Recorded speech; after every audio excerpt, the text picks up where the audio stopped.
ये औलाद है, इसके लिए अल्लाह रसूल को नाराज किया, इसके लिए कुरान से मुंह मोड़ा। तुमसे किसी आलिम ने कहा ज़कात दे दो, हाँ तुम्हें कोई कामना है, मुझ पे ही दिख रहे पैसे, ये सोच रहा है ज़कात का पैसा ना देके कपड़े ही बना लूंगा, ईद को बना ले भाई। ये कंडीशन हमारी कौम की है। तो किसी से चंदा मांग लो ना, अल्लाह माफ करे। मैंने देखा है हजरत, मदरसे वाले कभी जाते हैं ना किसी दुकान वाले पे, तो दुकान वाला कभी यूं घूम जाएगा, वो कह रहा है भाई साहब जरा सुने ना, हाँ हाँ हल्दी वाले से निपट के धनिये वाले पे चला जाए। मतलब इसकी नजर में 5 रुपए के धनिये वाले की औकात ज्यादा है और कुरान वाले की औकात नहीं। जी समझो इन बातों को, ये कंडीशन है हमारी। 10-10 मरतबा फोन करवाते मदरसे वालों से। वहां तैयब कहते होंगे वल्लाह बिल्लाह तल्ला, कसम खा के कहता हूं ये बात मेरी इनसे कोई नहीं, लेकिन हर मदरसे वाले का ये हाल है, इसलिए ये जिक्र कर रहा हूं।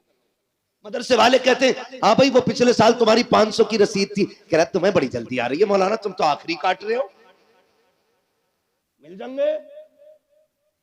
ऐसे जलील न करना कुरान वालों को, तुम्हें पता है ये रब के कुरान वाले लोग हैं। कसम खा के कहता हूं अगर ये खत्म हो गए ना तो तुम्हारे चेहरों पे दाढ़ियां नजर नहीं आएंगी, सरों पे टोपियां दिखाई नहीं देंगी। आज जो सरों पे टोपियां सलामत है ये कुरान वालों की देन है, चेहरों पे दाढ़ियां सलामत है ये कुरान वालों की बरकत है, कानों में अजान पड़ी जा रही है ये भी कुरान वालों का सदका है, आज जो नमाज जनाजा हो रही है कुरान वालों का सदका है। अगर ये चले गए जनाजे पड़े रह जाएंगे, कोई पढ़ाने वाला नहीं आएगा। आज ये है कदर कर लो खुदा की कसम, जब तक ये है अजानें भी होती रहेंगी, नमाज जनाजा भी होती रहेगी। सुभान अल्लाह, अल्लाह अल्लाह या रसूल अल्लाह, जिंदाबाद महक मुंह में ले लूं, महक में मुंह डाल दूं।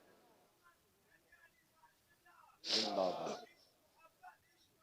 आला हजरत आला, अल्लाहु अकबर या रसूल अल्लाह। तवज्जो है सारे लोगों की। हाँ कोशिश करें, मरना सभी को है, मरना सभी को है, क्यों कभी अल्लाह तुम्हारा इंतखाब कर रहा है ना कि भाई जाओ भूरा के पास जाओ, जाके सवाल कर, वो मेरा बंदा है, खाली नहीं लौटाए। याद रखे जो देते हैं ना मदरसे में, जेब उनकी होती है, हुक्म मदीने वाले का होता है। बेशक सुभान अल्लाह, हुक्म किसका होता है?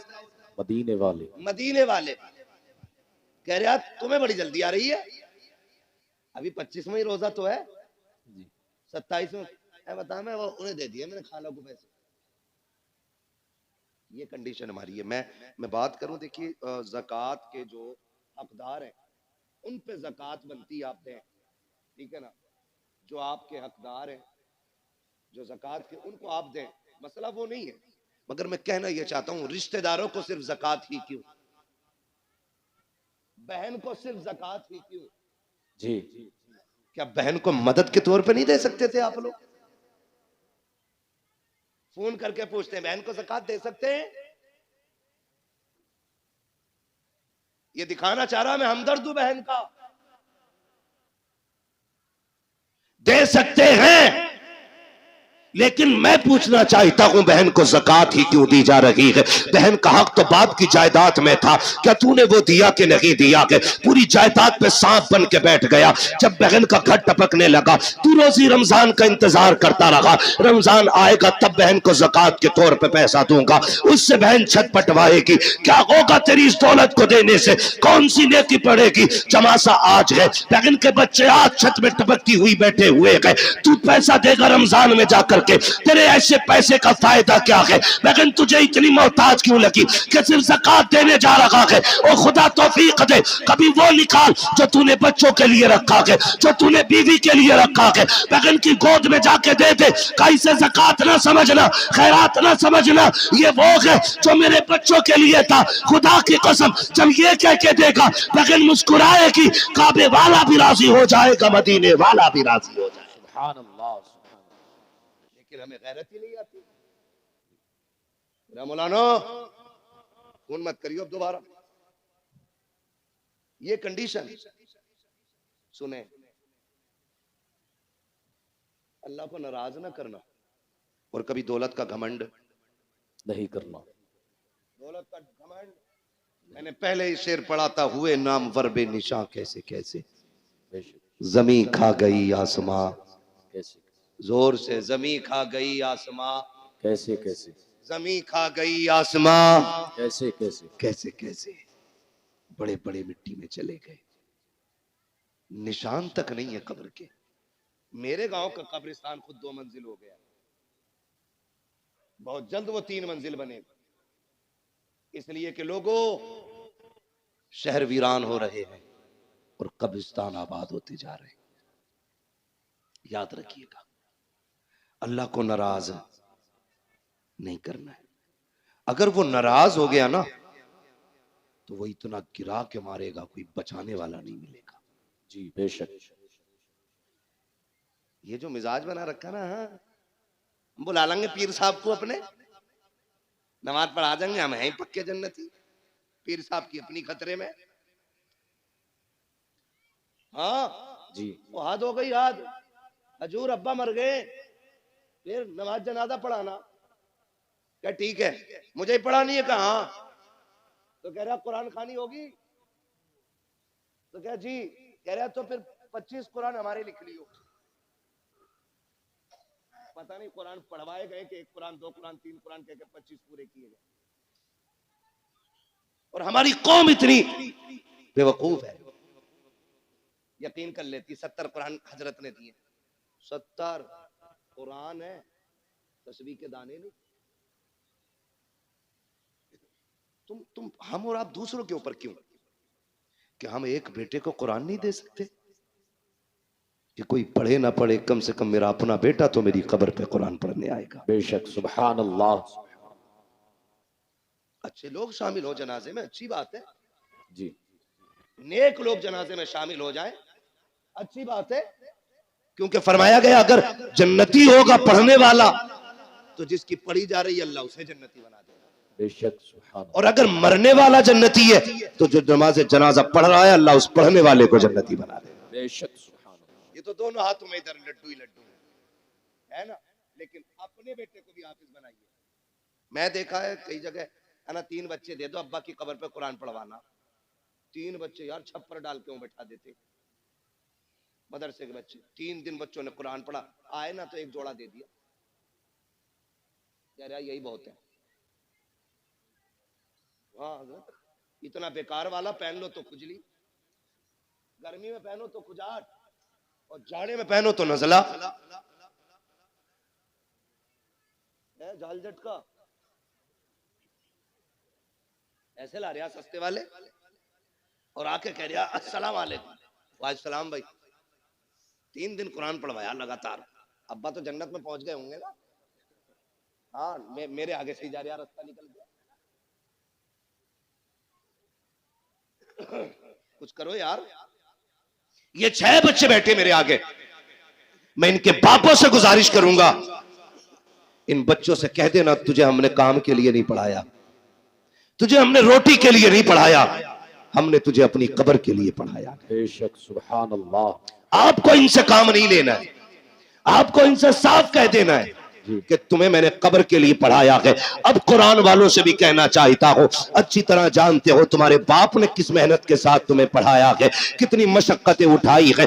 तुम में से हर शख्स 200 300 500 कमा सकता था, लेकिन बाप ने कहा बेटे तेरे हिस्से की मजदूरी मैं करूंगा, तुझे कुरान नहीं छोड़ना है। उसने दोपहरी में मजदूरी की ताकि तू कुरान का कारी बन सके, सर्दी में जाता रहा मंडी ताकि तू कुरान पढ़ सके, रात को अंधेरे में आता रहा ताकि तू कुरान पढ़ता रहे। कुरान वालों में गुजारिश है जब बाप का आखिरी वक्त आ जाए और वो दुनिया से जाने लगे, उसकी कब्र पे दुनिया मिट्टी डाल के आएगी। कोई कहेगी बिरयानी ठंडी हो गई है, कोई कहेगा प्लेटें देखनी है, कोई कहेगा बैठने की जगह बनानी है। सब लौट के आते हो, तुम्हें लौट करके नहीं आना है, बल्कि बाप की कब्र पे बैठना है और उससे कहना मेरे बाप, मैं जानता हूं कि जब तक मैं पढ़ता रहा उस वक्त तक तुझे सुनने की फुर्सत न मिली, जब मैं पढ़ के लौटा तब मेरी ड्यूटी मदरसे में लग गई थी, फिर भी तू कमाने निकल गया। कभी मेरी जरूरतों ने मजदूर बनाया, कभी बहन की जवानी ने मजदूर बनाया, कभी खानदान की जरूरतों ने तुझे मंडी में ले जाके खड़ा किया। रात को थक के आया, सो गया था,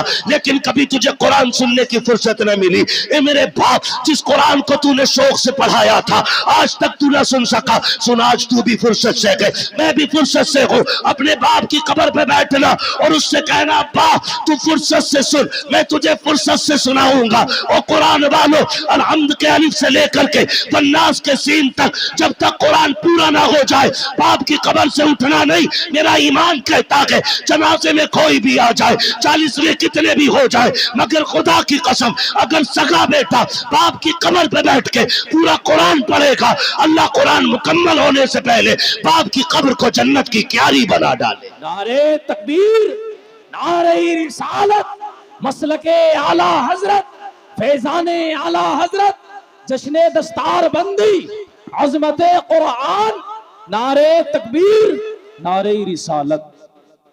ये कुरान वालों की ड्यूटी है। ओ लोगों, बच्चे हों या बच्चियां, सबको दीन दो। अल्लामा तैयब साहब मुबारकबाद के मुस्तहिक हैं और इनका अखलाक इतना अच्छा है कि सारे ही दोस्त करीब करीब आज इस मिंबर पे बैठे हुए हैं, वरना लोगों के सगे भाई नहीं आ पाते, दोस्त बड़ी बात है। ये अल्लामा तैयब साहब के अखलाक हैं कि तमाम दोस्तों को माशाअल्लाह इकट्ठा, और साथ में कुर्ब जवार के जो हमारे बड़े बड़े उलमा इकराम है इनको भी बुला रखा है। हाँ, ये इनका अखलाक है, मैं मुबारकबाद पेश करता हूँ। ये बेटों को भी दीन दे रहे हैं और बेटियों को भी दीन दे रहे हैं। बेशक, सुभान अल्लाह। अब सोचना हमें है, हमें करना क्या है। बड़ी बात होती है, 14 बच्चियों को रिदाए फरागत से मुज़य्यन किया गया है। बेशक, उनमें फाजिला भी 8 फाजिला हैं। सुभान अल्लाह, सुभान बोल दो यार सुभान अल्लाह। सुभान ये पैसे अल्लाह, ले जाओ मगर बोल दो सुभान अल्लाह। सुभान अल्लाह। तो दे रहे मौलवी पे बैठे बैठे पैसे आ रहे, हुजूर का सदका है। तेरे टुकड़ों पे पले गैर की ठोकर पे न डाल, झिड़कियां खाएं कहां छोड़ के सदका तेरा। बेशक, ठीक है ना, बोल सकते हैं ना। कितनी फाजिला बनी? 8 8 और 6 कौन? कारिया। कई बार ऐसा होता है ना, हाँ, एक होती है मुल्लानी, फिर उसके बाद होती है आलिमा, फिर आलिमा के ऊपर होती है फाजिला, यानी मुफ्ती से एक दर्जा नीचे। समझ गई, मुफ्तिया से एक दर्जा नीचे। और अल्लाह ने चाहा आप लोगों का प्यार रहा तो फिर आइंदा अल्लाह चाहेगा तो मुफ्तिया भी यहीं से फारिग होकर निकलेंगी। बेशक, सुभान अल्लाह। चाहते आप लोग ऐसा हो? चाहते तो बोले यार सुभान अल्लाह। सुभान अल्लाह। ना बोलोगे 1 घंटा और बढ़ा दूंगा तकरीर। बहुत डरे हुए बैठे लोग। ठीक है ना। तो कई बार ऐसा होता है हजरत, मुफ्ती साहब क़िबला ने एक जमाने तक पढ़ाया है रत्नागिरी, जो हिंदुस्तान का बहुत बड़ा इदारा है,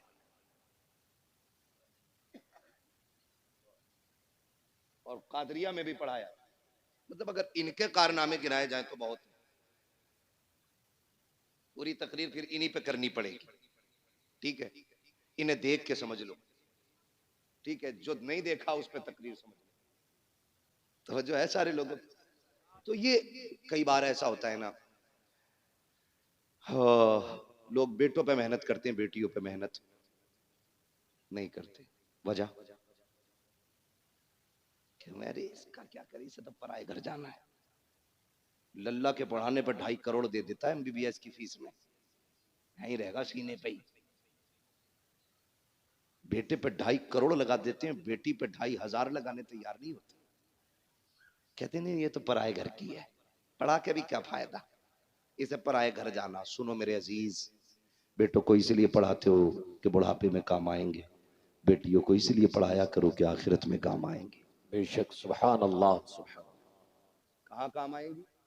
आखिरत में काम आएंगी। माँ व शुमा, मैं सबको शामिल करके ये बात कहता हूँ, बेटों को पढ़ाइए ये आप पे लाजिम है, उनका हक है। लेकिन जी। मैं फिर भी एक फर्क बता दूं, मैं भी बेटा हूं, आप भी बेटे हैं, ये सारे ही बेटे। बेटा 100 बार भी कुरान खोल के पढ़ेगा ना, वो ड्यूटी समझ के पढ़ के उठ जाएगा। लेकिन बेटी एक बार भी कुरान खोलेगी ना, तो उसे अपना बाप याद आएगा। बेशक बेशक, सुभान अल्लाह। वो ख्याल करेगी मेरे अब्बा ने मुझे कुरान पढ़ाया था। एक रुकू भी पढ़ के उठेगी, हाथ उठा के कहेगी अल्लाह मेरे बाप की कब्र को ठंडा कर दे। बेशक कसम खा के कहता हूं, वो बच्चों वाली नहीं, पोता पोती वाली भी हो जाए ना, उसकी दुआओं में माँ बाप शामिल जरूर रहते हैं। बेशक बेशक, सुभान अल्लाह।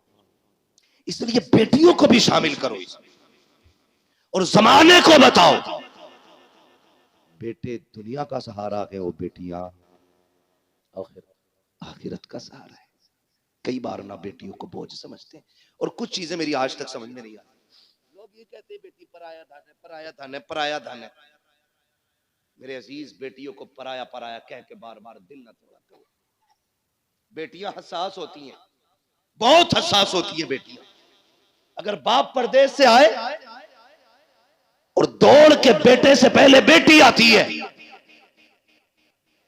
बाप की नजरें बेटे को ढूंढती होती है, जी। किधर है कामिल, जबकि दौड़ के बेटी पहले आई है।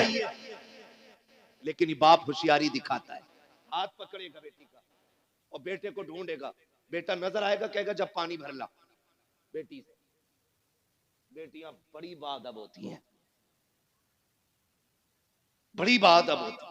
जैसी कहता ना पानी भर ला, बाप की उंगली छोड़ जाती है, और जब पलट के आती है तो बेटा बाप के सीने पे बैठा होता है, बेटी पानी का गिलास लेके खड़ी होती है। तुम्हें क्या लगता तुम ज्यादा होशियार हो? तुमने बेटी को बेवकूफ बना लिया? नहीं, खुदा की कसम, जब तुमने उंगली छुटा के कहा था ना पानी लेके आ, बेटी तो तभी समझ गई थी मेरी जगह इसके सीने में नहीं है, मुझे पानी के लिए टाला जा रहा है। और तुम्हें खुदा का वास्ता कभी बेटियों के साथ ये सलूक ना किया करो। तुम घर में आते हो देखा करो, दौड़ के बेटियां आ जाया करती है, बेटियां बाप के लिए लड़ जाया करती है, बेटियां बाप के लिए जान की बाजी लगा दिया करती है। लोग बेटियों को बोझ समझा करते हैं, बड़े नाअहल हैं, बड़े जाहिल बदबख्त हैं वो लोग जो बेटियों को बोझ समझा करते हैं। अगर बेटियां बोझ होती तो रब महबूब के आंगन में कभी 4-4 फूल न खिलाता। बेशक, सुभान अल्लाह, सुभान अल्लाह। 4 बेटियां दे के रब ने बता दिया बेटियां बोझ नहीं होती, बेटियां खुदा की रहमत होती। बेशक बेशक, एक ताना दिया जाए, ये पराया धन। बेटी से कुछ टूट जाए, डायरेक्ट अम्मा कहती है पराए घर जाना है तुझे। बर्तन थोड़ा मैला रह जाए, पराए घर जाना है तुझे। बेटा गला भी काट दे तो उससे नहीं कहता कोई भी, उससे कोई कुछ नहीं कहता। वो जूता लेके खड़ा हो जाता अब्बा के सर पे, वही जूता चाहिए जो मौलाना तैयब के बेटे ने पहना था। ठीक है बेटे, ला देंगे जूता, नीचे कर। लेकिन बाप गरीब, और फिर कहना बेटी ईद आ गई, तू भी मंगा लेना नई चप्पल। वो अब्बा का चेहरा देख के उसकी गुर्बत को सोच के कहती अब्बा अभी 2 ही साल तो हुए हैं चप्पल लाए थे, मैं उन्हीं को धो के पहन लूंगी, मेरी ईद उन्हीं में हो जाएगी। बेशक, सुभान अल्लाह। कहा था किसी ने दर्द क्या है सीने का, पसलियां समझती है, बाप की गरीबी को बेटियां समझती है। बेशक बेशक, हमने जो हमारे सच्चे हमदर्द थे, हमने उनसे नजर फेर ली, कह रहे नहीं नहीं इसे पराये घर जाना है। और जब ससुराल गई ना, वहां इससे धोखे से कब टूट गया। तो जालिमों ने कहा पराये घर से आई है ना, तुझे क्या पता दौलत क्या है, हराम की मिल गई ना तुझे। मुझे बताओ इस बेटी को घर किसने दिया? जब तक यहां थी ये वाले कहते रहे पराये घर जाना है, जब वहां पहुंच गई तो वो कह रहे पराये घर से आई है। बताओ इसका घर कौन सा है? क्यों इसे रुला रहे हो, क्यों इसे तोड़ रहे हो? और फिर मसल्ले पे आके कह रहा सलाहुद्दीन दे दे, खालिद बिन वलीद दे दे, हाँ मोहम्मद बिन कासिम दे दे। मैं कसम खा के कहता हूं खाली बेटियों को कली से फातिमा ज़हरा बना दो, रोने की जरूरत नहीं है। आंगन तुम्हारा होगा, बोलने वाला सलाहुद्दीन अय्यूबी पैदा हो जाए। सुभान अल्लाह, सुभान अल्लाह। लेकिन तोड़ तो तुमने पहले ही दिया बेटियों को, उन्हें इज्जत कहां दी हमने? वो बाप मुबारकबाद के मुस्तहिक है जो बेटियों को बराबर का एहतराम, बेशक इज्जत देते बेटियों को। बल्कि महबूब ने फरमाया जब तुम घर में आओ बाहर से कोई चीज लाओ तो पहले अपनी बेटियों को दिया करो, क्योंकि ये बड़े नाजुक दिल वाली होती हैं। अगर जरा सा भी हाथ छोटा पड़ जाए ना तो फौरन इनकी दिल पे चोट जाके लगा करती है। बेशक सुभान अल्लाह। लेकिन हमने क्या किया, हाँ बतेरा पड़ गई, नादरा पढ़ तो लिया, मिलाद पढ़ ली, बस ये दिया सब कुछ। नहीं, बेटियों का हक है उन्हें कुरान की कारिया बनाया जाए, बेशक उनका हक है उन्हें हुजूर का दीन सिखाया जाए, उन्हें बोझ न समझना, बोझ न समझना। बेटियां बोझ थी। जब हुजूर आए ऐलान किया, लोगों मेरी बेटी मेरे जिगर का टुकड़ा है, फिर हर मजदूर, हर गरीब, हर अमीर बेटी को जिगर का टुकड़ा